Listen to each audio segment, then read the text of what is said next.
Heat stroke in dogs is no joke, and it can happen much quicker than many people realize. Living in the UK, we don't often think of our summers as extreme, but the truth is that even here, dogs can and do suffer from heat stroke. A few years ago, a friend of mine lost her dog after it was taken out for a walk during a heat wave. It was late afternoon, the dog was in the shade, and the dog walker didn't realize the danger. The poor pup passed away that same night. It was a devastating experience, but entirely preventable. That's why I believe every dog owner should understand how to spot heat stroke, which dogs are more vulnerable, how to prevent it, and what to do if it happens. Whether you live in a hot climate or just get the occasional heat wave, I hope you will never need this information. But if you do, being prepared can make all of the difference. Because in moments like this, hesitation or the wrong response can make a bad situation even worse. So, let's start with the basics. What exactly is heat stroke? Heat stroke happens when a dog's body temperature rises beyond what it can safely manage and it is unable to cool itself effectively. I don't know if you're aware, but unlike us, dogs don't sweat through their skin. They rely mainly on panting to regulate their temperature, and when that's not enough, their body temperature climbs rapidly, potentially leading to organ failure, brain damage, or even death. The sooner you spot the signs of heat stroke, the better your chances are of helping your pup. Look out for excessive panting or labored breathing, especially if it's out of proportion to the amount of activity your dog's been doing. You know your dog best, so if anything is out of the ordinary, don't ignore it. You might also notice drooling or thick foam around the mouth, and in some cases the gums or tongue might appear bright red at first and then turn pale or bluish. Other symptoms to watch out for include weakness, unsteadiness on their feet, confusion, vomiting, diarrhea, and in more advanced cases, collapse and seizures. A dog's normal temperature is around 38 to 39 degrees Celsius, so anything above 40 is dangerous. And if your dog ever stops panting altogether while still looking hot or distressed, that's extremely serious. Don't hesitate, start cooling your dog and call your vet immediately. Now, while any dog can develop heat stroke, some breeds are more at risk than others. Flat-faced or brachycephalic breeds like bulldogs, pugs, Frenchies, and boxers are at higher risk because they already struggle to breathe efficiently and panting just doesn't work as well for them. In fact, studies have shown that bulldogs are over 14 times more likely to suffer heat stroke than Labradors. Also, dogs with thick coats like huskies or chow chows are at greater risk, as are very large dogs, overweight dogs, puppies, elderly dogs, and those with existing health conditions, especially involving the heart or lungs. So, how do we prevent it?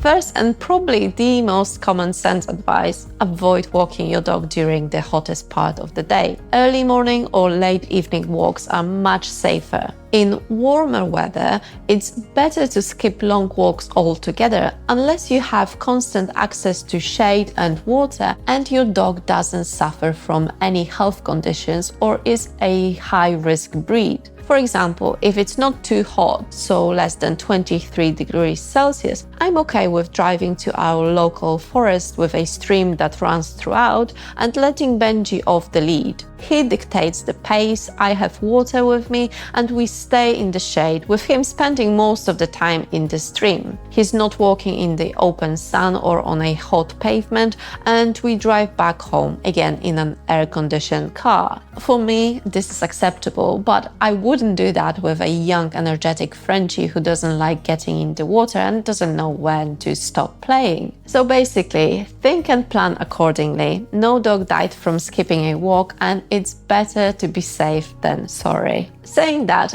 if you decide it's safe to take your pup with you on a walk, or it's better for them to stay at home, always make sure they have access to fresh water. Bring water with you on walks, offer it often, and place multiple bowls around your house and garden so it's always nearby. Make sure they have access to shade, and if they're outside for any reason, check that they can get out of the sun at all times.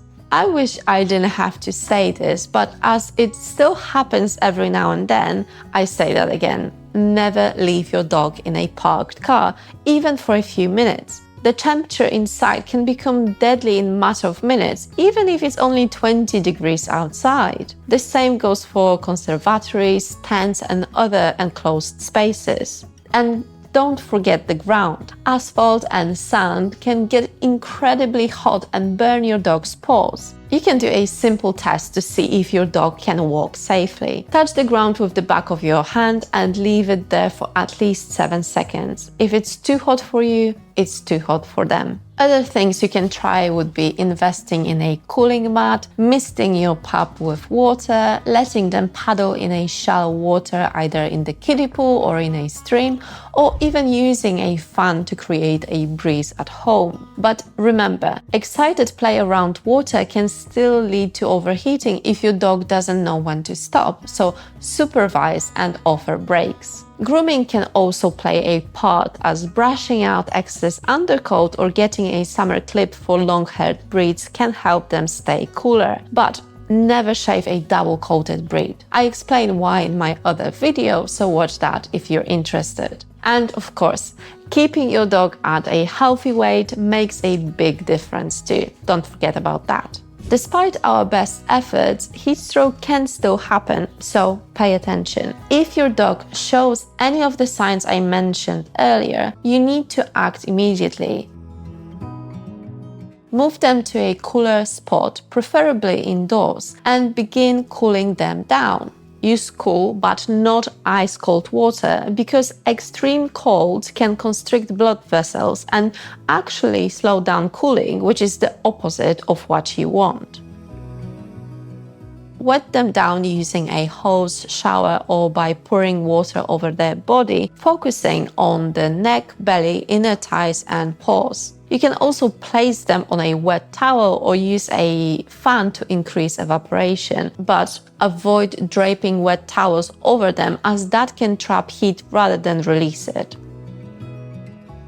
If your dog is alert enough to drink, offer small sips of cool water. Don't let them gulp it down too fast, and never try to force water into their mouth, as that can lead to choking or aspiration. Continue cooling efforts until their breathing returns to normal or they begin to respond better, but don't think that's it and you're out of the woods. You should contact your vet and let them know you're on your way with a suspected heat stroke case so they can be ready for you. Because even if your dog seems better after cooling, you still need to get them checked. Heat stroke can cause delayed complications like internal organ damage, clotting problems, and neurological issues that might not show right away. So it's best to have your pup checked by a professional. Veterinary treatment could include fluids, oxygen, and further monitoring, all of which could be life-saving. Now, just a recap of the things you absolutely should not do. Don't put your dog into an ice bath or use very cold water. Don't cover them with wet towels. Don't force them to drink or leave them alone, and don't presume they're fine just because they look a little better. And don't delay veterinary care. It's better to have a false alarm and be told everything is okay than to wait and risk your dog condition worsening at home or overnight. Finally, if you ever see a dog locked in a car on a hot day and they look distressed, call emergency services immediately. In the UK, that's 999. You can also call the RSPCA for advice, but if the dog is clearly suffering and no help is arriving quickly, you might need to act to save their life. Ideally, inform the police of your intentions and gather witnesses if possible to have yourself covered. but the priority is the dog's safety. Heat stroke is preventable, but only if we understand the risks and act early. Know your dog's limits, adapt to the weather, and have a plan in place. Stay alert during warmer months and don't take chances. Our dogs rely on us to keep them safe, so thank you so much for watching this video. I hope you will never need this information, but if you found this helpful, feel free to share it with someone who needs to hear it. See you in the next one.